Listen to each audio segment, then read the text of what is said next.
Hey everyone, and welcome back to Founders Outlook, the show where entrepreneurial dreams meet reality. I'm Juliet Ochu, and today we are getting inside scoop on another incredible founder's journey. Whether you're building your own business, thinking about starting one, or just love hearing how great ideas come to life, you're in the right place. Let's jump in and see businesses through a founder's eyes. What period in your life, at what point in your business did you decide I'm going to go into coaching and I'm going to build OnTracc?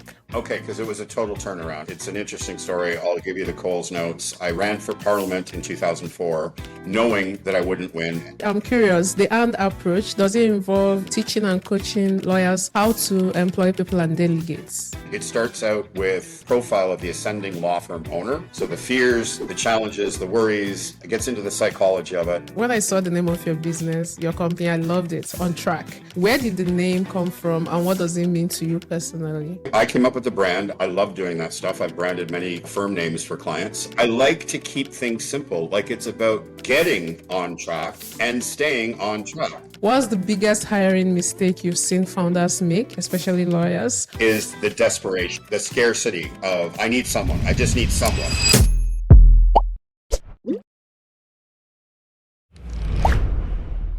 My next guest didn't just ask the question, he built the entire business around answering it. Gary Mitchell is the founder of OnTracc, a coaching practice helping business owners grow their revenue, reclaim their freedom at the same time, and be able to, work on their business without much hassle. He calls it the AND approach, AND. And today he's here to share the real story of how he built it. Welcome to Founders Outlook, Gary. My pleasure to be with you here, Juliet. Yes, and I'm excited to talk about the Yeah. AND approach. I think a lot of your audience members will be interested in what we're going to talk about today. Sure. But before we get into that, I want to take you back a little bit. Yep. We want the origin moment. What period in your life, at what point in your business did you decide I'm going to go into coaching and I'm going to build OnTracc? What's happened that made you think that? Okay, because it was a total turnaround. It's an interesting story. I'll give you the Coles notes. I ran for Parliament in 2004, knowing that I wouldn't win, and thankful that I didn't win. In the Yep. subsequent election, I found myself running the nomination campaign for a lawyer. He won the nomination, and then he wanted me to be his campaign manager. So during the course of the campaign, I was coaching him on, speaking skills, speaking, networking, handshaking, media relations, all Yep. the soft skills. Yeah. And he was going through an Yep. amazing transformation. He was highly intellectual, book smart, double masters, geology and law, right? And I'm the opposite of that. I'm the street smarts guy, serial entrepreneur, started my first business in Toronto at 25, built a national event. So I was the opposite of that. I coached him on being a candidate. He truly evolved into being an amazing candidate. And during the course of that, his Yeah. best friend, former lawyer, running a family business, pulled Yeah. me aside one day and he goes, Gary, I've seen what you've done with Tony, and you have a talent with intellectuals. You need to look at the legal industry. They really need help with business development and marketing, client service and relationships. And I'm like, Okay. after I picked my jaw off the payment, I spent about 9 months doing research. Serendipity would have it that the first chapter of the Legal Marketing Association outside of the United States was being formed in Vancouver. I went to the forming meeting. I networked. I met a number of veteran legal marketers, some of which are still colleagues and Yeah. friends today. So I fell into it, Juliet. I never thought growing up I was going to be a published author, a coach to lawyers or other businesses. It Yeah. just, And your background, you're not a lawyer, no, right? no. I'm not a lawyer. My background, though, was Wow. always people, Yeah. right? I was in the arts, I was in service, in marketing, communications, politics. Even going back to high Yeah. school, the topics that I liked were sociology, history, English, theater, right? All about people. So when I go back now, you can see where the building blocks were set up for me, kind of, to go in this direction. I've Yeah. also had, to be frank, I've always had a drive I'll be honest with you. I mean, early on, I wanted to be a rock star. I wanted to be Bono. And not only Bono to perform, but Bono with what he's done with his platform to impact people around the world. Yeah. So Yeah. that part hasn't changed, that the drive to want to impact and help people, that's been there all along. But the root, the sandbox, the tools. That's not what I could ever have imagined at this point. No. Yeah. So 20 years later, Yeah. And you're, go ahead. yeah, you're still doing it. Oh, Yeah. I'm still Okay. doing it. I'm on the Um, cusp of releasing my greatest work yet. And you alluded to it in the opening. It's my fourth book, and it's called The And, capital AND Approach: and How to the, Grow yeah. Your Law Firm and Gain More Freedom.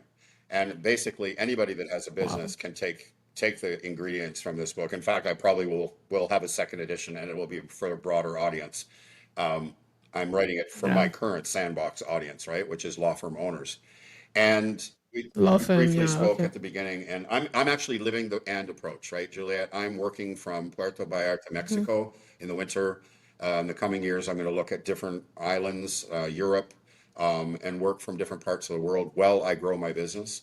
And so I'm living it.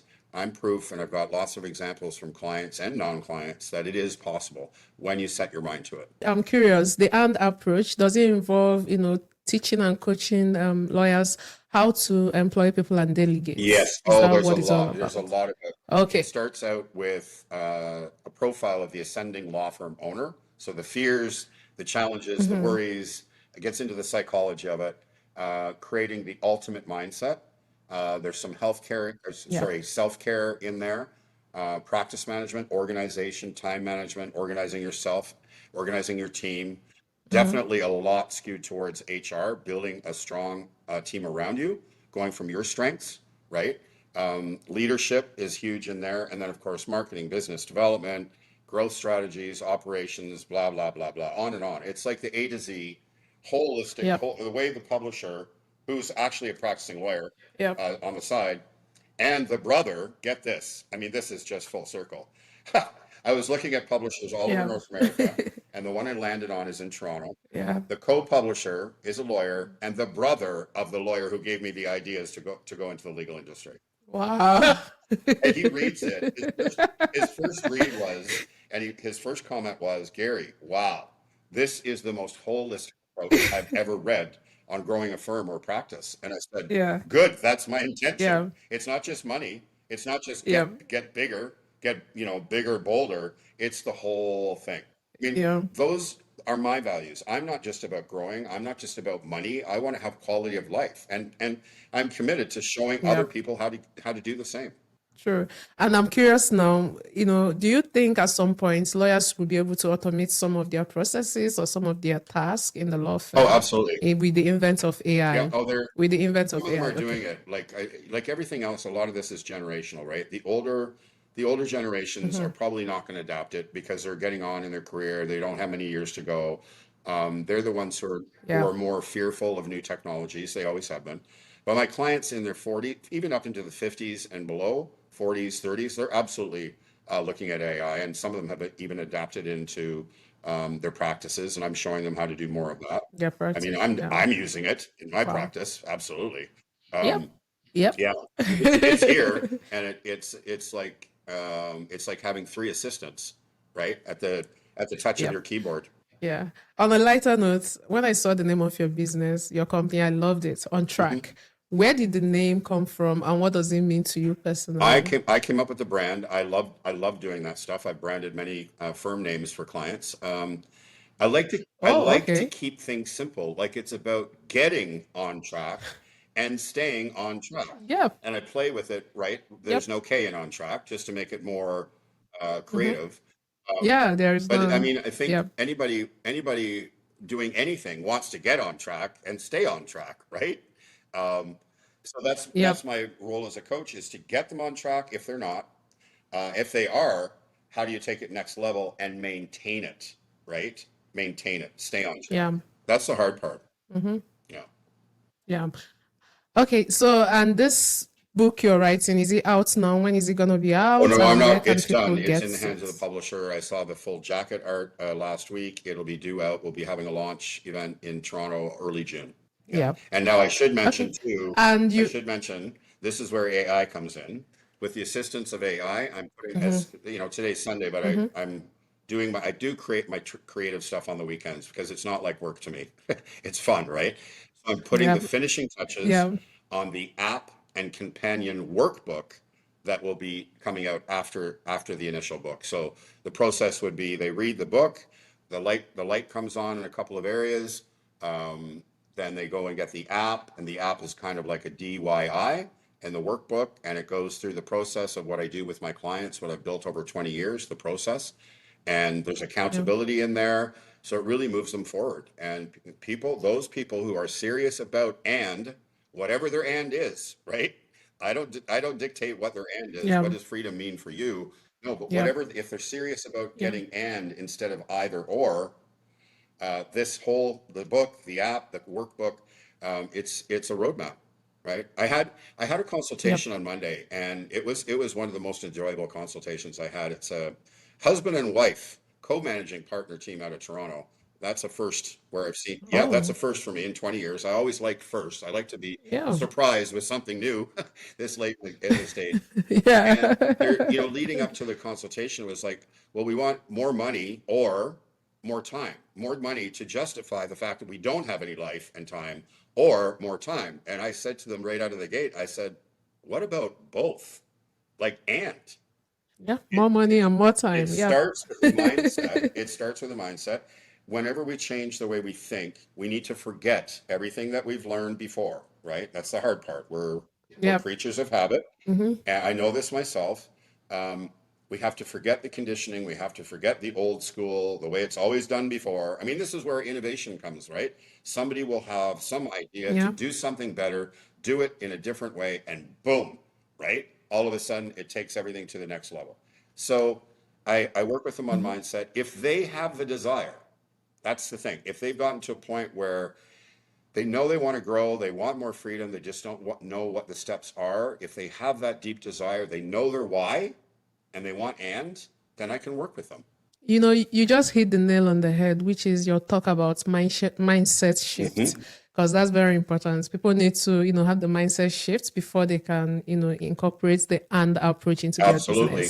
What does that shift actually look like in Okay. practice? Well, I'll give you. And why is it so hard for, I'm sorry, is No, a no, it's two-way good. It's question. good. And why is it so hard for founders or lawyers to make that, Okay. Well, I want to, to make that for your shift? audience that Yeah. doesn't understand lawyers, let me just give you this brief synopsis. Any Okay. personality trait that we have as human beings, like perfectionism, right?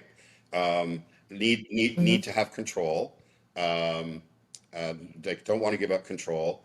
Um, Time management issue. Any of those issues that are common among all of us. When you look at lawyers, it's a Mm-hmm. hundredfold. It's like 10 times, Mm-hmm. right? Um, so the Yeah. first thing with the mind shift is, are you willing to think differently? Are you willing to put, not on the practice of law? I'm not teaching them how to be lawyers. I'm not a lawyer. This is How this to be is the lawyers. Yeah. business of law, like any other business. This is business. Are you willing to think differently? If you're not, there's no point in moving forward. And I help them slowly look at things from a different angle. There's a lot, I'm not a psychologist, but there is a lot of psychology involved in this. Left brain versus right brain. Left brain, lawyers are Yeah. very strong on left brain functions, and that's why we hire them, right? Analytical, critical, risk averse, Yeah. very skeptical, right? We want them to find the problem or fix the problem or prevent the problem or correct the problem, right? So they're in the problem business. Being an entrepreneur is about no barriers, no limits, thinking forward, unleashing the power of the brain and creativity. It's the complete opposite skill set, right? The skills that make Mm-hmm. lawyers great at their craft, and I would say same thing as doctors, dentists, architects, engineers, and you name it, right? Um, those skills that make them great at their craft are diametrically opposed to those skills that make for a great entrepreneur. And I think most founders stumble with those Yeah. things. We're all the same. We all go through the similar cycles and challenges. When you work with a coach, the idea is that I'm going to cut down the learning curve. I've made the mistakes myself, and my clients have made the mistakes. Yep. We figured out a path forward, Mm-hmm. and we're moving forward. Do you want to save yourself the hassle, the time, the money, and the stress, or do you want to keep Yep. doing it lone wolf style? And if you like that pain, okay, go for it, right? But the reason why somebody works Yeah. with a coach is to get to where they want to get to faster. Like Olympian athletes, right? These Yeah. Paralympics are killing it. over in Italy. Yo, Canada, go Canada. Yeah. Um, and they don't get there on their own, right? They have a team of coaches and Yeah. trainers, and like I just have the most. I use sports analogies a lot in my writing for that reason. I just have the utmost Mm-hmm. respect for Olympian level athletes, and I always make this joke. It's in the book. Lawyers have had Olympian level training with their left brain functions, and they've been binging Netflix on the couch. So my first job is to get that right brain off the couch and start exercising. Yeah. I mean, you've been in this industry for a long time, for so many years. And I must say that sometimes is hiring mistakes that actually make businesses not to grow as fast as it should Yeah. or, function as it should. What's the biggest hiring mistake you've seen founders make, especially lawyers, when they are trying to grow? Okay, that's a really good question, and I have a really good answer, and I think it's a Oh, pretty yeah. common mistake, is the desperation, Mistake. the Yeah. scarcity of I need someone, I just need someone, right? I need some. That's right. And True. it's like Yep. the only way this works, and this is critical, and I go back to Jim Collins, the book Good to Great, which is one of my business Bibles. Okay, look it up if you haven't read it. I listen to audiobooks. When I'm up at the pool deck in Mexico for my break, I'm listening to audiobooks. I've listened to it 3 times. Mm-hmm. He says in the book, get the right people on the bus and get them in the right seats. Okay, that's his analogy. You got to get the right people. And that takes time sometimes. But I also have strategies for how they do attract and retain the right Okay. people. That's step number one. If you don't have the right people, you're not going to grow the way you want to. You might grow, You business want might be to, yeah. coming in. A lot of my clients, it's not the client development side anymore. It's how to manage the growth. Mm-hmm. And I'm not advocating fast is always best. No, we got to do it right, because when you make a bad hire or a wrong hire, there's so many negative ripple effects that can come out of that. The team morale, client service, the money that you'll lose, your own stress, and using the client or well, I hope to be a client, but the gentleman from the consultation recently, um, he hired a paralegal and it didn't work out. So he's jaded from paralegals. And I just said to him, I said, I know a lot of really great paralegals and they're out there. Good ones. The Yeah. secret is, Yeah. or the key, it's not Mm-hmm. a secret, the key is to get the right people. And so I've got strategies for that. Yep. Like I've got proven strategies, not only that I use, because I use everything that I coach, but Of oodles course. and You oodles practice and it oodles of first. clients from different parts of the world, different practice areas, different generations, different cultural backgrounds. The diversity is amazing. So it works. It Mm-hmm. works. You have to do it though. Like I always say, you have to lift the weights. It's like going to the gym with a trainer and having the trainer lift the weights for you. Uh, doesn't it And doesn't work, right?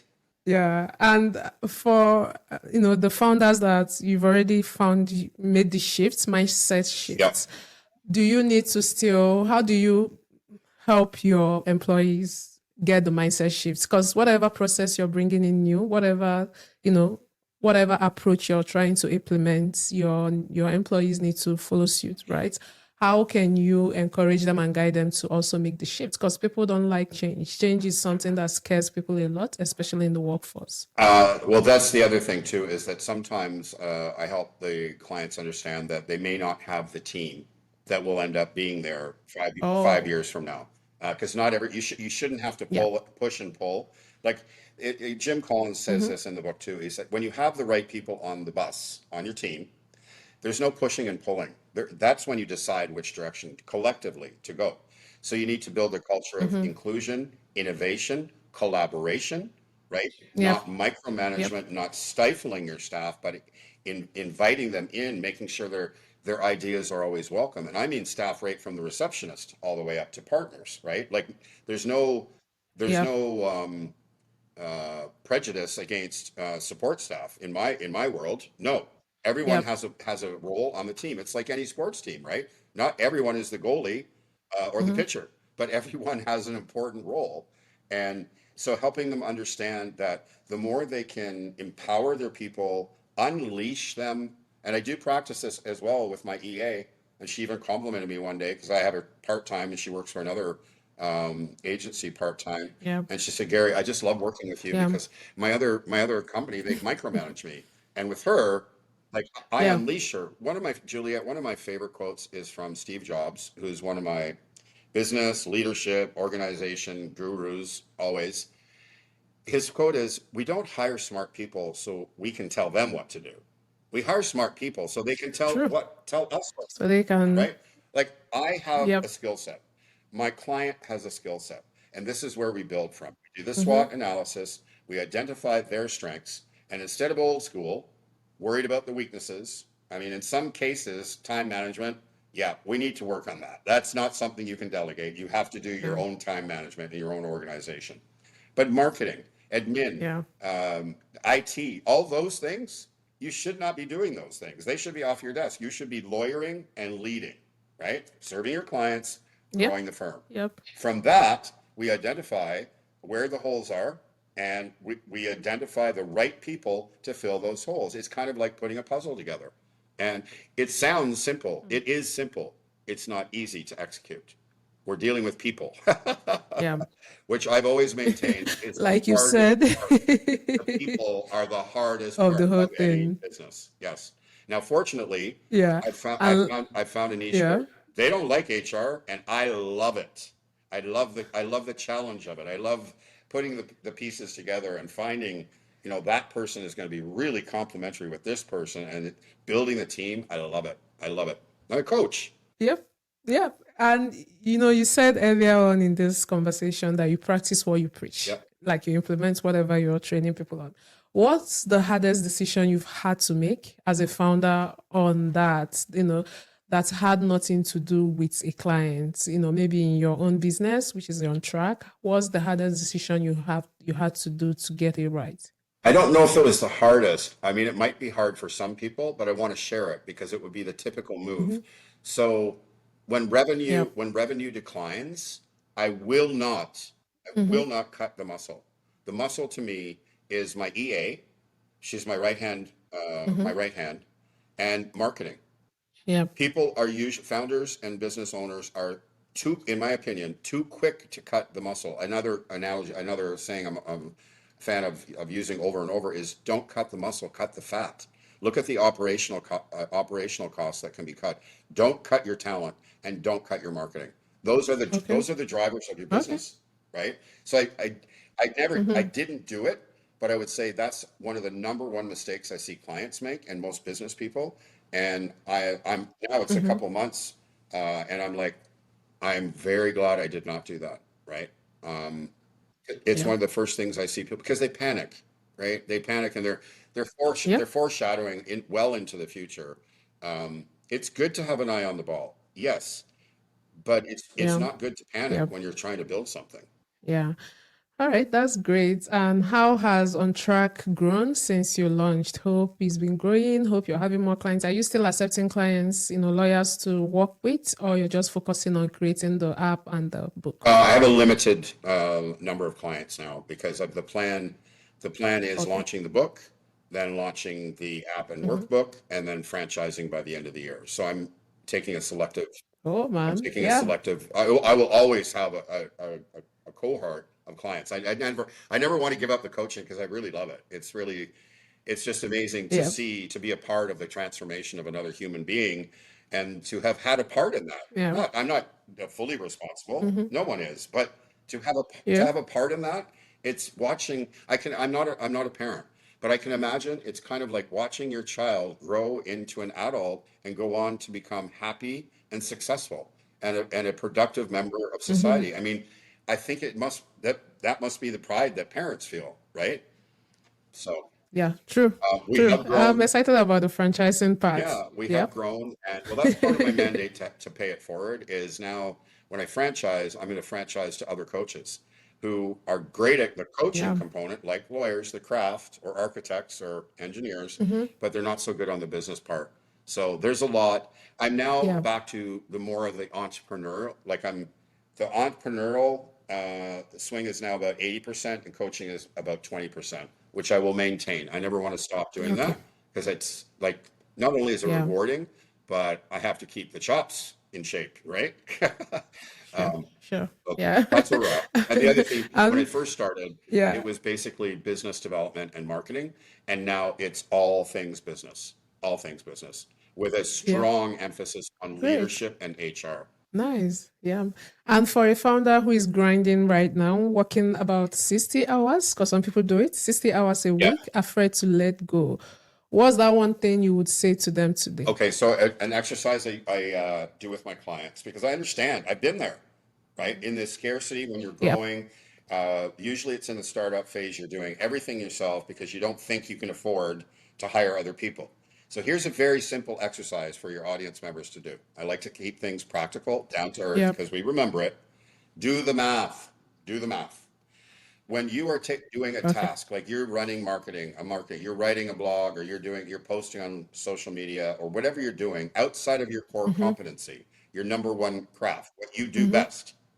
Consider how much time you're investing in that activity, how much time you could be billing instead of doing that activity, Yeah. and then subtract how much it would cost you to pay a professional who, by the way, will likely do a much better job than you are Better in a job. more Yep. timely fashion. Do the math. I always say, I use that expression, do the math. If you're afraid, because you are actually leaving profits on the table right now. By trying to be all Yeah. things and be the lone wolf and do it all on your own, you're not saving money, you're losing money. A lot of money every year. Added up by the week, then the month and the year. Depending on what your revenues, you could be losing thousands, tens of thousands, or hundreds of thousands of dollars. You're leaving it on the table. That's the number one piece of Yeah. advice. And really, really focus on your strengths. And your strengths, 99.99999% of the time, are going to be the things that you truly love doing as well. Because Love you will be doing. Yeah. continuing Exactly. you'll have the motivation to continue growing and learning in that area with that skill and that craft.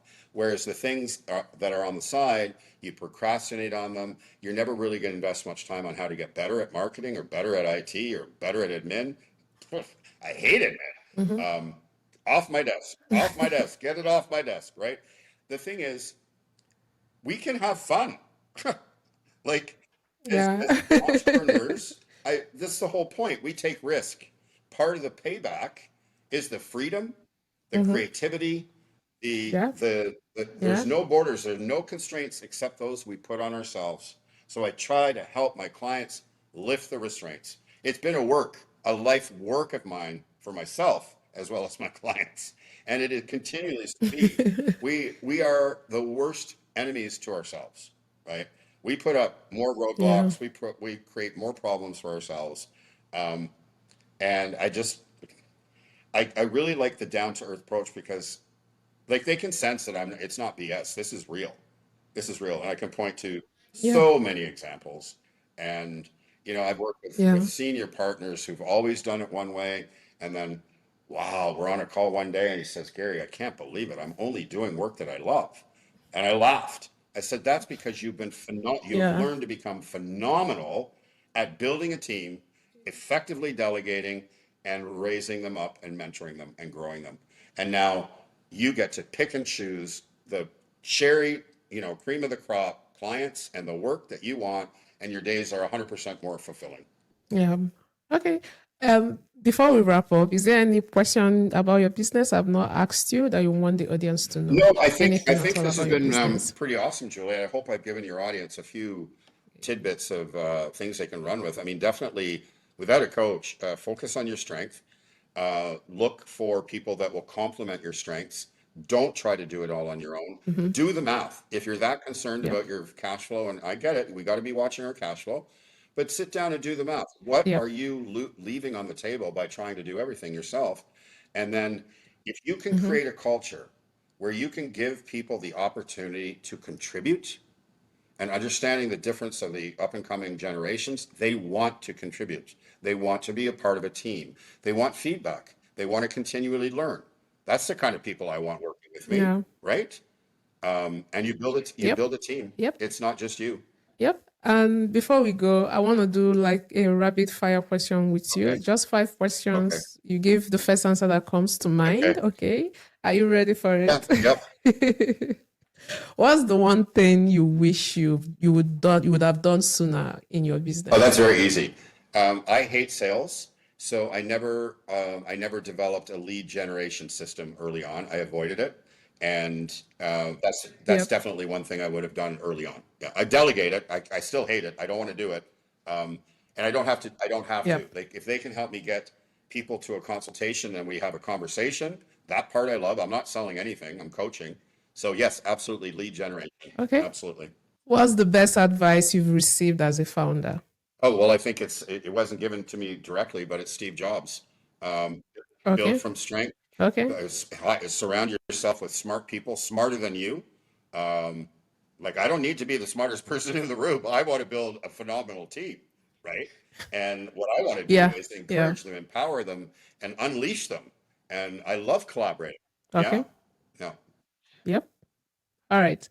Next one, failure or fear. Which one taught you more? Which one? What? Which Oh, one which one taught you more? taught me Which more? one did you learn something from? Oh, Yeah, failure for taught you sure. more. Absolutely.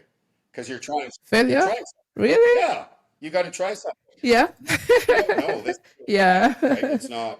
It's not science. We have to try things, and that's where we learn. And really, on the topic of failure, I think the only real definition of failure is if you're not learning from the mistakes. Like a mistake and failure, like failure is absolute, like to me, that's a really powerful word. Like you failed, right? That's big, You fail, that right? you learn your lessons and I mean, I think yeah, okay. failure is the only true for me, the only true definition is if you're not learning from your mistakes, that's failure. Yeah. Yeah. Yeah. So the last one is, what does success actually look like for you right now? Yep. Success Not the goal, the success feeling. looks like Yeah. helping the maximum amount of people and companies Yeah. learn Mm-hmm. and adopt the and approach, create more freedom in their life while I am traveling my bucket list countries all over the world as I grow the business and pay it forward. That's success for me. Oh, oh, great. I think this will be the last one. What's the last thing that made you laugh out loud? Oh, actually, it was on the consultation. So Oh, I'm asking both I always ask this question, what do you like most? What are you most passionate about in the firm or your practice, blah, blah, blah. What do you like least? And yep. so this guy goes, working with other lawyers, talking with other lawyers. And we got into this conversation and I laughed. I said, I have to be honest. I've never heard that Yeah. one 20 years in. And I love hearing something new. And so here's the background of that is he could walk away from the practice. He wants to focus on the entrepreneurial side and growing the firm, which is Oh, perfect, okay. right? So he'll mentor, he'll Yeah. oversee, but I made a joke with him. I said, well, I understand what you're talking about. I have a plastic surgeon on call to keep filling the dent in Yeah. my forehead from banging my head against a brick wall 20 years. He says to me, I don't know how you do Yeah. it. So aside from energy. That made you laugh out Oh, I did. I loud. laughed out loud and then they laughed. Yeah. It was awesome. It was perfect. Gary, this has been so awesome. I enjoyed myself. Thank you for being so open about the real work it takes to build something that gives you both success and freedom. My pleasure, Thank you for Juliet. coming to Founders Outlook. Wishing you continued success with your podcast. It was a pleasure being with you. Yeah, same here. And viewers, please make sure to like, share, and subscribe. And if you want to connect with Gary, head on to OnTracc Coach. Track is TRAC, coach.com. And if today's episode hits home, please share this to a founder who needs to hear it. Thank you very much and have a great day. Bye.